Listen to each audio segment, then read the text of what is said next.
Continuando, nós vamos considerar primeiro apenas os critérios inerentes de realidade, o sentido inerente de realidade externa. Então, esqueçam, por enquanto, o sentido aderente, que vai ser considerado mais tarde. Então, os critérios para atribuição de realidade externa inerente. Então, os critérios, o critério inerente ou standard de realidade externa, primeiro, parece claro que as atribuições ou desatribuições inerentes de realidade externa, como do Cristo Redentor é uma atribuição, de Papai Noel uma desatribuição, se originam de perguntas primeiramente feitas acerca da realidade ou existência das coisas pertencentes ao mundo que nos circunda, posto que é com elas que somos inicialmente familiarizados. O que eu quero dizer é que uma criança aprende sobre a realidade externa primeiramente com relação às coisas que estão mais próximas. No famoso experimento de Piaget, uma bola, quando corre diante de uma criança, ela vai atrás da bola, mas quando essa bola é escondida ou vai para trás de uma cortina, por exemplo, a criança o bebê para de procurar a bola porque ele não tem a noção da permanência do objeto. Com relação ao que queremos considerar aqui, o que queremos considerar aqui é que os critérios de realidade ou existência inerentes, externa, eles começam a ser aprendidos com relação àquilo que está próximo a nós. Então, seriam inicialmente critérios de realidade para objetos ao nosso redor. Além disso, eu sigo a constatação de Wittgenstein, esse sujeito de ar grave aí. Critérios, diz ele no Blue Book, são aquilo que nos dá os sentidos habituais de nossas expressões. Por exemplo, muitas gotas d'água que caem do céu. Esse é o exemplo de Wittgenstein. Isso é um critério de chuva e dá o significado habitual dessa palavra. Ou, o exemplo que eu posso dar, banco móvel com encosto feito para uma só pessoa se sentar de cada vez. Isso é o critério para cadeira. Na verdade, um conjunto de critérios que são suficientes para, uma vez dados, nos permitir a identificação da cadeira. Isso nos dá o critério da palavra cadeira e também o seu significado. Isso pode ser entendido como uma definição de cadeira. Cadeira é um banco móvel com encosto feito para uma só pessoa sentar de cada vez. E um artefato, algo feito pelo homem. De fato, se conhecermos os critérios, as regras criteriais de aplicação de uma expressão, conheceremos o seu sentido, em geral. Nossa questão portanto, de saber quais os critérios para atribuição de realidade ou existência, no sentido inerente, está implícito, a nos permitir a aplicação de predicados como é externamente real, ou existe objetivamente, ou é atual. Isso não se usa em português, mas is actual em inglês. Existem tais critérios? Claro que existem.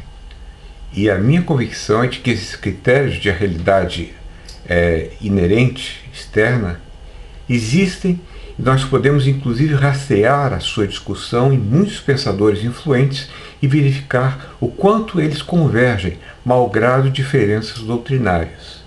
Vejamos. Para Locke diz que nossas opiniões sobre objetos materiais se justificam pelas propriedades ligadas a ideias de sensações.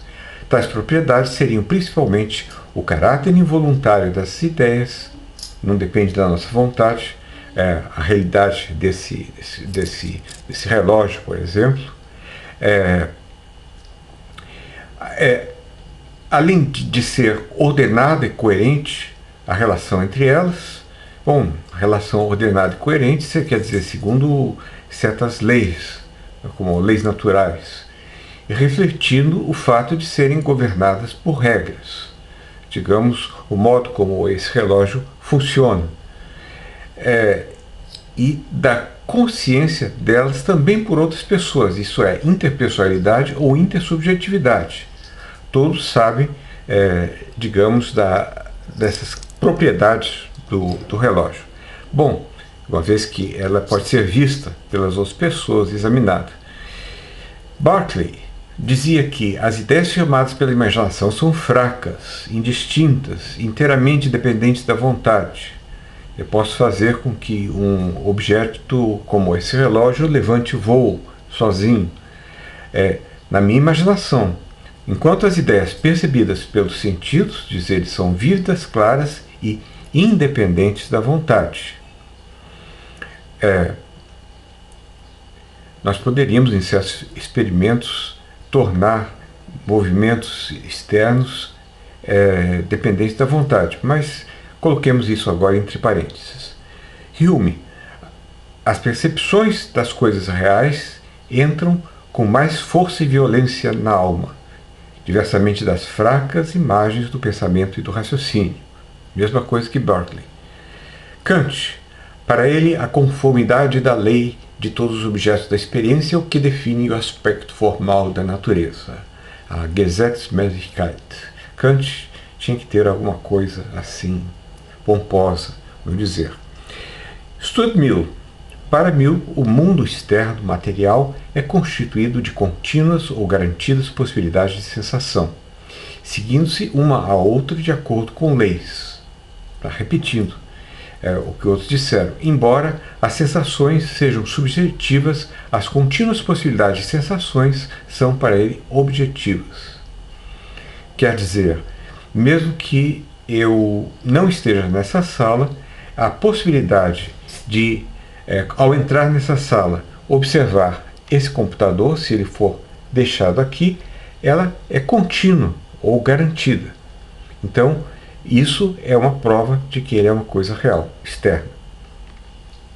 Frege.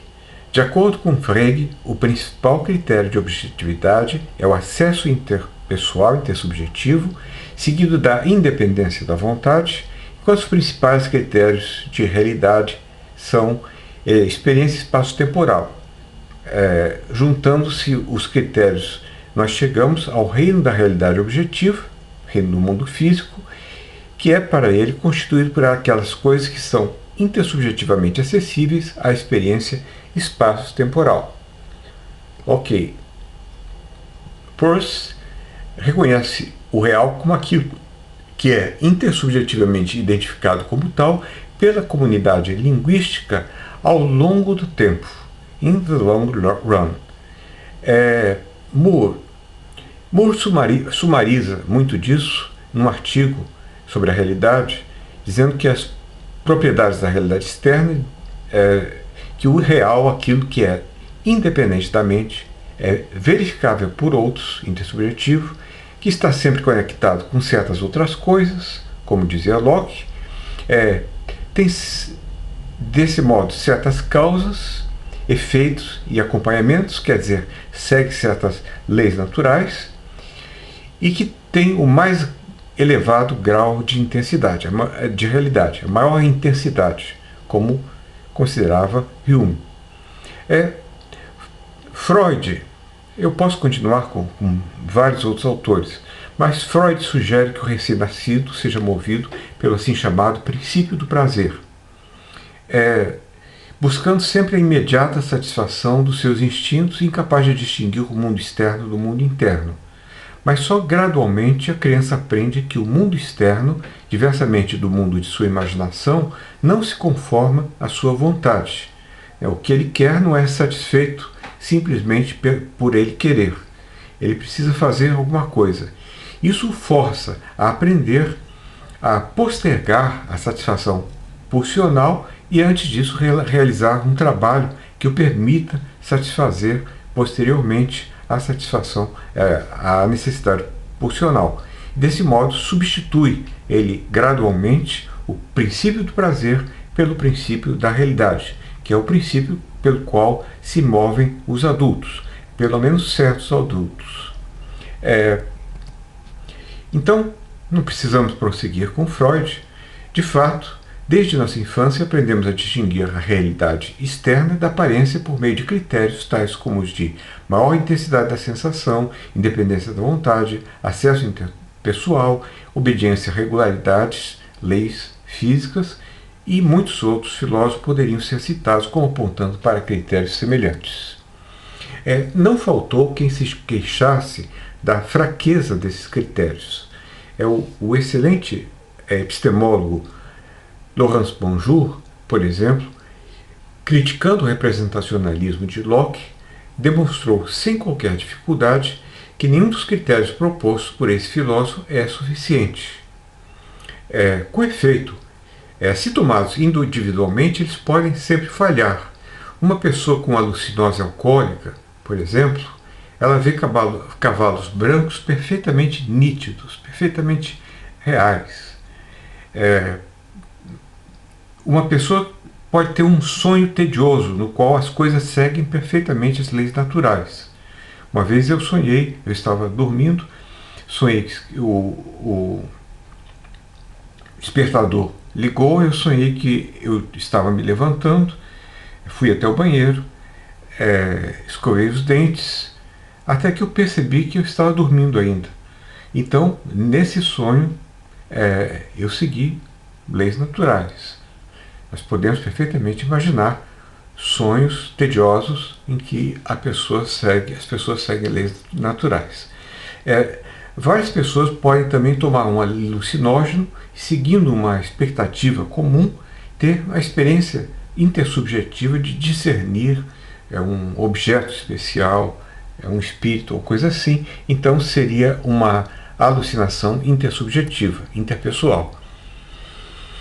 Contudo, a questão que eu coloco é se nós poderíamos continuar considerando os critérios insuficientes, como pensou o Bonjour, se eles fossem tomados em conjunto. E eu desconfio que não. Daí que a minha estratégia é juntar os critérios relevantes, esses aí, defendendo então a ideia de que, quando tomados em conjuntos, eles se fazem suficientemente fortes para tornarem a atribuição de realidade externa, no sentido inerente, conceptualmente irrefutável. A coisa se torna real, quer queiramos ou não, quer sejamos cérebros na cuba ou almas enganadas pelo gênio maligno ou não. E no sentido inerente, elas são reais. O mundo do cérebro na cuba é, nesse sentido, real. Então, assim, usando a palavra coisa em seu sentido mais amplo, de modo a incluir objetos, propriedades, condições, circunstâncias, estados de coisas, eventos, processos, acontecimentos, tudo, nós podemos sumarizar o essencial estabelecendo o seguinte conjunto estándar de critérios, ou o critério, se quiserem, a serem satisfeitos pelas coisas ao nosso redor. Primeiro, a nossa experiência sensível deve ter a mais alta intensidade.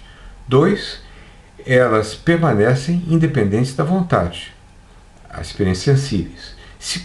3, elas são interpessoalmente checáveis por outros, embora não momentaneamente. Por exemplo, agora estou sozinho nessa sala, mas eu sei que se alguém aparecer aqui, perceberá esse laptop.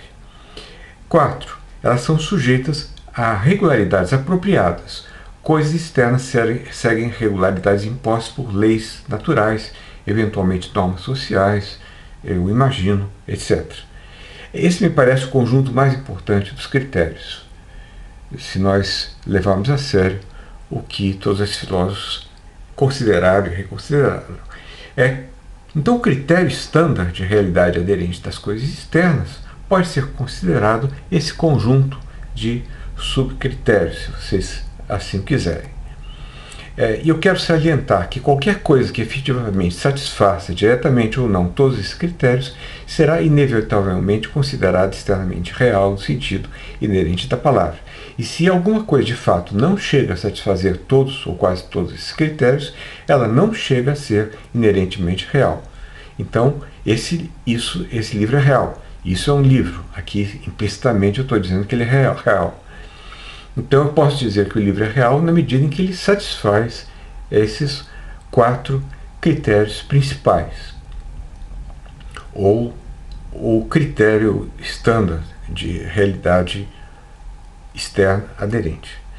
Se o livro satisfizer todos os critérios, ele poderá ser dito real no sentido inerente da palavra. Pois mesmo que eu seja um cérebro em uma cuba e que o livro não tenha nenhuma realidade aderente, ele continuará sendo real no sentido de possuir para mim realidade inerente. Mas se todos esses critérios estão sendo satisfeitos, parece praticamente inevitável a admissão de que o objeto, o livro, é real para nós no sentido inerente da palavra, e isso parece uma necessidade conceitual. E esse é o ponto crucial do argumento.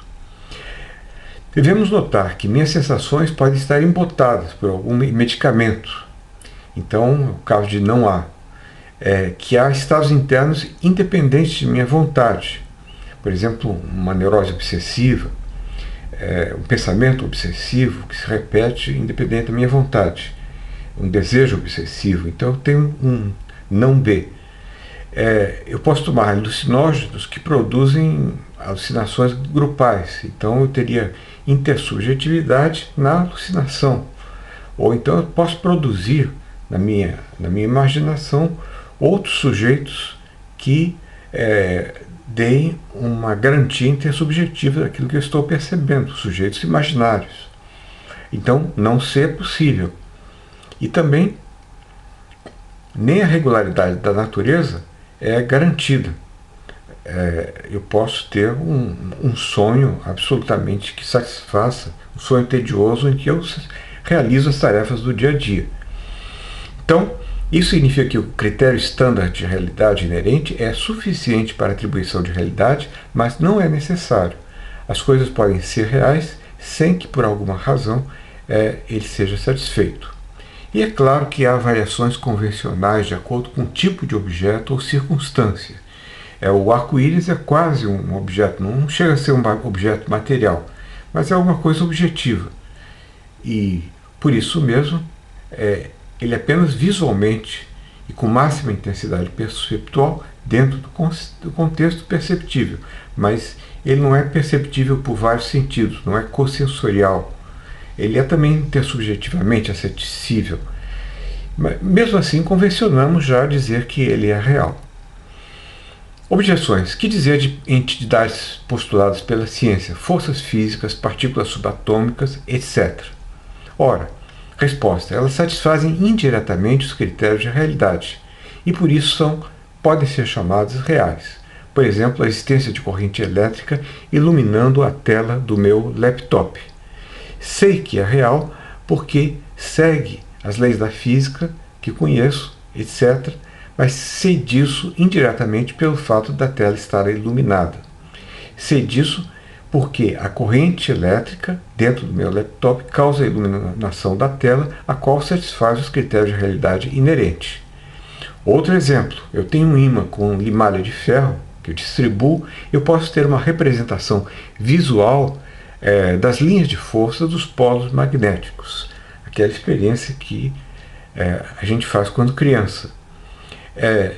E a atração possui máxima intensidade perceptual, é interpessoalmente experienciável e segue regularidades próprias das leis físicas. Assim, indiretamente, nós podemos inferir a existência aderente real de uma força magnética, pois, se as causas e efeitos dessa força são reais no sentido de satisfazer os critérios standard, então parece que posso estender o uso da palavra real a essa mesma força, uma espécie de extensão semântica que já foi considerada por Aristóteles, por exemplo. E essa seria uma boa linha de defesa para o realismo quanto a entidades teóricas nas ciências, em física, por exemplo.